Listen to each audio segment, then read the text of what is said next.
बहुत समय पहले एक हरे भरे जंगल में एक विशाल हाथी रहता था। वह अपने आकार और ताकत के लिए जाना जाता था। जंगल के छोटे बड़े सभी जानवर उससे डरते थे, क्योंकि अगर वह गुस्से में आता तो कोई उसका सामना नहीं कर सकता था। लेकिन हाथी का एक बड़ा दोष था, आलस।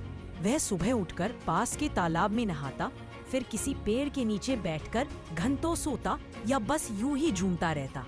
उसे विश्वास था कि उसकी ताकत इतनी है कि चाहे कुछ भी हो जाए, वह आराम से जी सकता है। मेहनती जानवर उस जंगल में बाकी जानवर मेहनती थे। बंदर पेड़ों पर चढ़कर मीठे फल ढूंढ लाते, हिरण दूर दूर तक दौड़कर हरी हरी घास खोजते, पक्षी टहनियां जोड़कर सुंदर घोंसले बनाते, यहाँ तक कि चींटियां भी दिन रात अनाज इकट्ठा करती। सभी जानवर अपने अपने काम में लगे रहते और शाम को सुख शांति से भोजन करते। लेकिन हाथी हमेशा खाली बैठा रहता। जब भूख लगती तो किसी जानवर से फल या घास छीन लेता। शुरुआत में सब जानवर उसकी ताकत से डरते और चुपचाप दे देते। सूखे के दिन कुछ साल बाद जंगल में बड़ा सूखा पड़ा।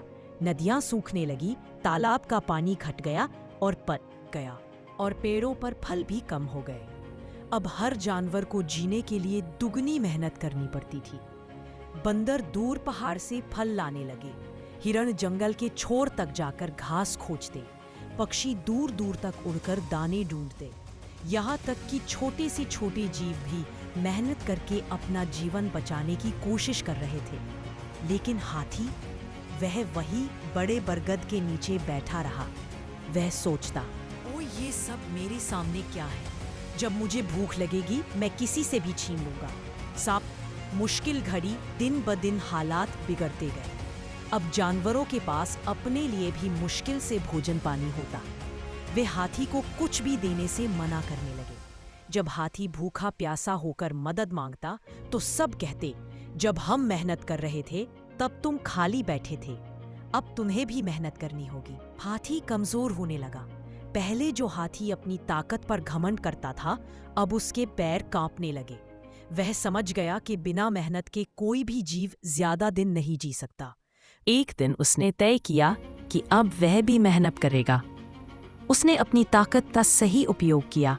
वह नदी की ओर गया और अपने दांतों और सूंड से रास्ते की झाड़ियों और पत्थरों को हटाने लगा।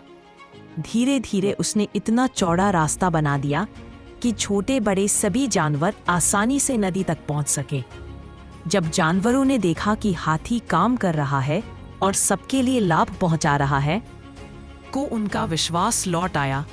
अब सबने मिलकर उसका साथ दिया और जंगल फिर से खुशहाल हो गया। सीख, कभी खाली मत बैठो। समय रहते मेहनत करना जरूरी है। ताकत, बुद्धि या पद का घमंड केवल तब तक काम आता है जब तक हालात आसान हों। असली इज्जत उसी की होती है जो काम करके दूसरों के लिए उपयोगी बनता है।